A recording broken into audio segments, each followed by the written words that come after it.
عسلامتكم، مرحبا بكم. ان شاء الله كل عام وانتم حيين بخير. اليوم هذا اول فيديو في العام الجديد. ان شاء الله يا ربي ينعاد على الناس الكل بالخير، وان شاء الله يا ربي الشعوب الكل تكون في سلام.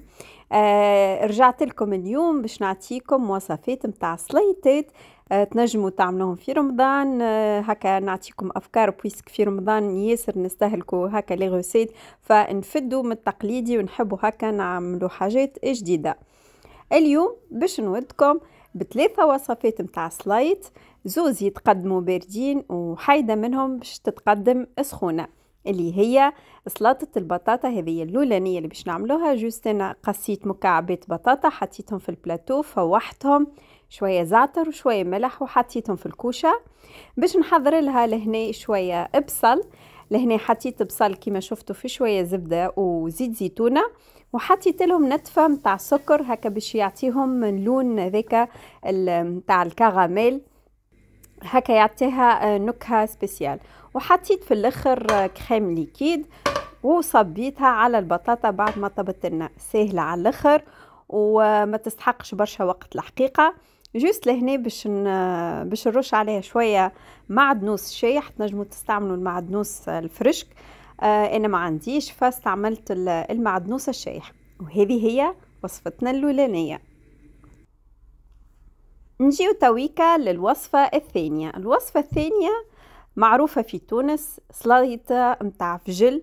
لهنا باش نعملها بشوية بصل وفجل وطماطم وفلفل. هذم هما المكونات، سهلة برشا.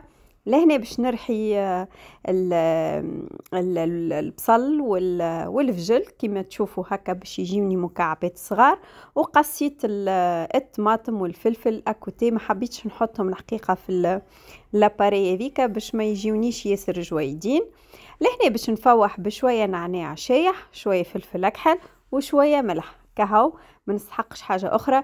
جوست لهنا حطيت المعدنوس زاده، لكن كما قلت لكم تنجموا تستعملوا المعدنوس يبدا فريش خير، يعني يكون افضل حتى في المذاق.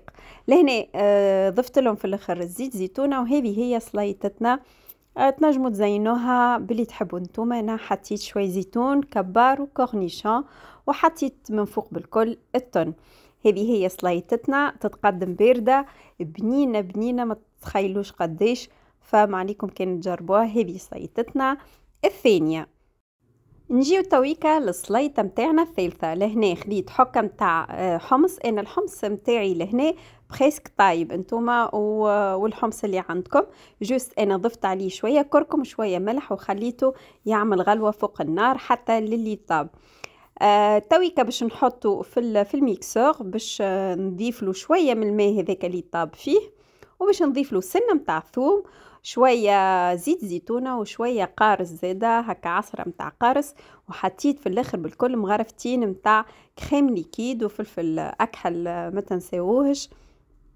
بالحق نعملوا لها هكا ضربه بالميكسور وما تخيلوش البنه نتاع الحمصيه هذيا.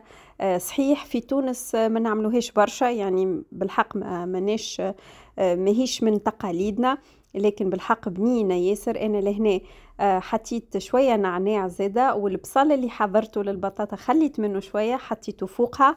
وهذه هي سليطتنا، بالحق بنينه ياسر، خاصه مع مشاوي هكايا مثلا والا دجاجه روتي. بالحق بنينه ياسر. هذم سليطتنا لليوم حاضرين. ان شاء الله يا ربي الغسيت عجبتكم، وان شاء الله يا ربي تجربوهم وتقولوا لي رايكم، وان شاء الله نشوفكم في فيديو جديد.